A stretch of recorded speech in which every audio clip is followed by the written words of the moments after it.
Você se lembra de como era a vida offline? Há não muito tempo atrás, para a gente entrar na internet, a gente tinha que sentar numa mesa, ligar o computador e de fato se conectar. A gente tinha uma separação entre o que era vida online e offline. Mas hoje, conforme os anos foram passando, essa diferença deixou de existir. Por um lado, isso é maravilhoso, é claro, porque a gente consegue falar com pessoas que estão à distância, né, de nós, em tempo real, e tudo está a um clique de distância. Mas, por outro lado, ficamos expostos a uma quantidade absurda de conteúdos e, é claro, temos a obrigação aí de estar sempre online e de dar respostas para o outro. Nada pode esperar, afinal, estamos sempre conectados. Essa separação entre o online e offline, ela deixou de existir, né? E isso veio com um custo muito alto, o da nossa saúde mental. Hoje estamos acelerados, ansiosos, paranoicos, tudo é para ontem, tudo é urgente. Vamos falar sobre isso nesse vídeo de como você pode minimamente controlar esse ambiente para que ele não destrua a sua saúde mental. Olá, meu nome é Letícia Souza, seja bem-vindo ao Projeto Luminis, se inscreva nesse canal e deixe o seu like aqui nesse vídeo. Eu sei que as pessoas que assistem ao meu canal aqui, elas têm entre 25 e 40 anos, ou seja, são Gen Z e millennials, né? E a gente passou por uma adolescência e entrada na vida adulta nessa transição entre o offline para o online. A gente pegou a internet de escada, o começo do YouTube, do Orkut, do Facebook, e galera, vamos ser bem sinceros, era tudo muito ruim, né? A conexão era péssima, os vídeos eram de baixa qualidade, não dava para baixar música, os filmes não carregavam e tinha dias e horários específicos para você acessar a internet de maneira mais barata, né? Eu não peguei essa época, eu peguei só a internet de escada, mas já era ruim de qualquer forma. E eu não tenho saudade desse momento, tá? Mas eu sinto falta de uma coisa: a velocidade que tudo acontecia. As coisas aconteciam de uma maneira mais lenta, você ficava sabendo das notícias de uma forma mais gradual, não era uma avalanche de informações jorrando no seu feed que traz aquela sensação de fim de mundo, de apocalipse. Vocês lembram até da pandemia, né? Foi ontem praticamente. Foi muito ruim. Lembram das notícias que apareciam toda hora na TV e no feed, no Instagram, nos jornais? Era tudo muito rápido, uma coisa atrás da outra, e a cada nova notícia, a sensação de que o mundo estava acabando aumentava mais ainda. E eu não estou dizendo aqui que esse momento não foi grave, ele foi gravíssimo, mas eu estou falando da sensação esmagadora de ter tanta coisa sendo esfregada na sua cara em tão pouco tempo. Já na minha época, para se comunicar, a gente usava basicamente o MSN, né? Não tinha o WhatsApp na palma da mão para ficar falando em tempo real. E se eu não queria mais trocar ideia com alguém, eu simplesmente saía do MSN, desligava o computador e acabou ali. Hoje a gente tem tudo na palma da mão, naquela conversa que você precisa responder, que você quer uma resposta, que te traz ansiedade, né, por não obtê-la. As notificações que não param de chegar, mensagem do chefe fora de horário, aquela arte que o cliente está te enchendo o saco para postar, senão ele vai morrer. Tudo é urgente, mas nada é importante. E é impossível ignorar tudo isso porque o celular ele é hoje uma extensão do nosso corpo, né? Os seus dados estão ali, os seus cartões do banco, o seu dinheiro, tudo dentro do celular. Eu praticamente não ando com carteira hoje em dia, só com celular, porque todos os meus dados e todas as coisas que eu preciso estão ali dentro.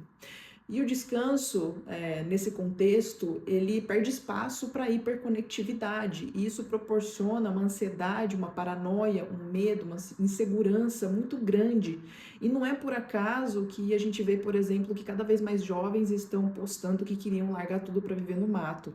Eu, particularmente, gostaria muito. Essa ideia, no entanto, não é nada nova, tá? Na verdade, ela é inerente à experiência humana enquanto caminhamos em passos acelerados em direção ao futuro. E quem falou bastante sobre isso lá atrás foi o escritor e naturalista Henry David Thoreau, que em 1845 se retirou da sociedade para viver sozinho em uma cabana às margens do lago Walden, em Massachusetts. Nem acredito que eu falei esse nome corretamente. O Thoreau, é claro, fez isso por alguns motivos. Ele queria se desconectar da vida que ele estava levando na cidade e se reencontrar com ele mesmo, né? Longe da sociedade industrial que se desenvolvia na época lá nos Estados Unidos. O escritor achava que o que acontecia lá na cidade era muito complexo. Uma urbanização crescente, um consumo exagerado, um ritmo quase impossível de se acompanhar. Essa industrialização acontece de uma forma muito rápida, quase que na velocidade dos trens a vapor que surgiram na época. Então Torro se retira lá para a floresta, constrói sua casa e seus móveis com as próprias mãos e passa a viver com o necessário para sua vida tranquila. Os livros e a floresta foram seus grandes companheiros nesse período que ele ficou lá sozinho. Ele não vivia completamente isolado, é claro, né? Ele recebia visitas vez ou outra.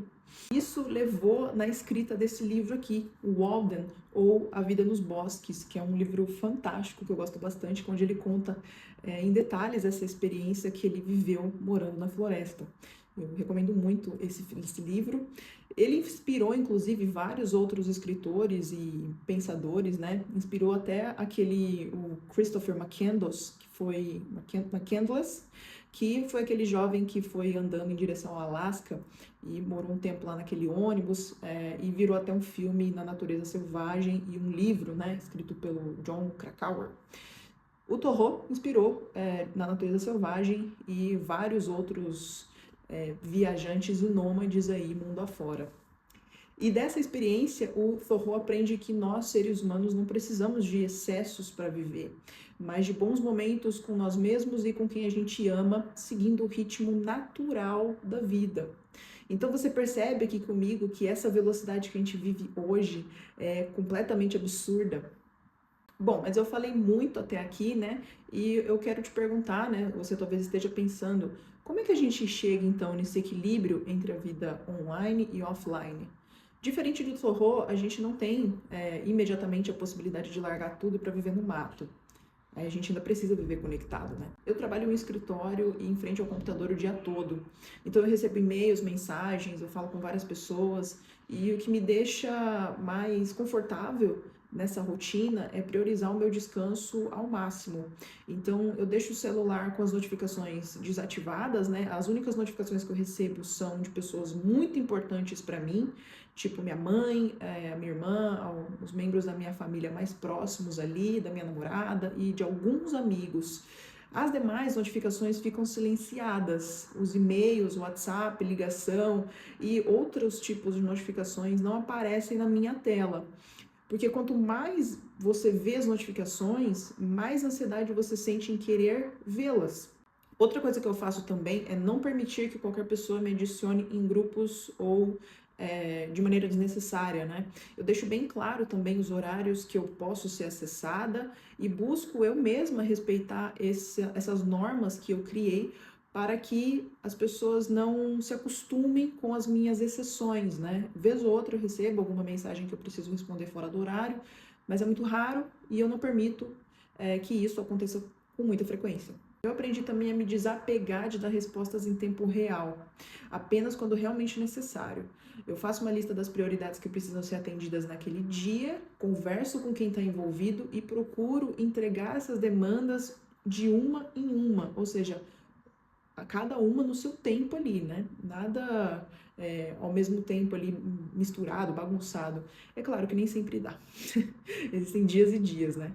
Se eu tô no trânsito, no entanto, seja no metrô, no ônibus, indo e voltando do trabalho, eu sempre carrego um livro comigo, porque assim eu evito ficar mexendo no celular e acompanhando coisas desnecessárias, né? Consumindo informação desnecessária e cansativa para o meu cérebro. E é claro, a melhor sugestão que eu posso dar aqui para você hoje é praticar esportes. Então assim, vai lá fora, toma um sol, caminhe, corra, faça qualquer coisa que tire você da frente do computador ou do sofá ou da cama e exercite esse corpo aí que Deus te deu e você só tem um, então use ele com sabedoria. Essa é de longe a melhor dica que eu posso te dar, pois o exercício físico, ele ajuda você a desacelerar e colocar suas ideias de volta no lugar. Hoje é praticamente impossível viver desconectado, seja para trabalhar, falar com os amigos, passar o tempo. A internet está dentro do nosso bolso, mas você não precisa usá-la o tempo todo.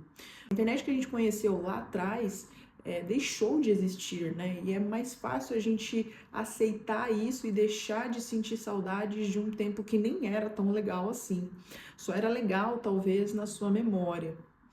Priorize o que faz sentido na sua rotina e peço aqui que você não deixe que essa realidade hiperconectada esmague você, a sua cabeça e a sua existência. Você sente falta da internet de antigamente? Você pensa em largar tudo e viver no meio do mato sem internet?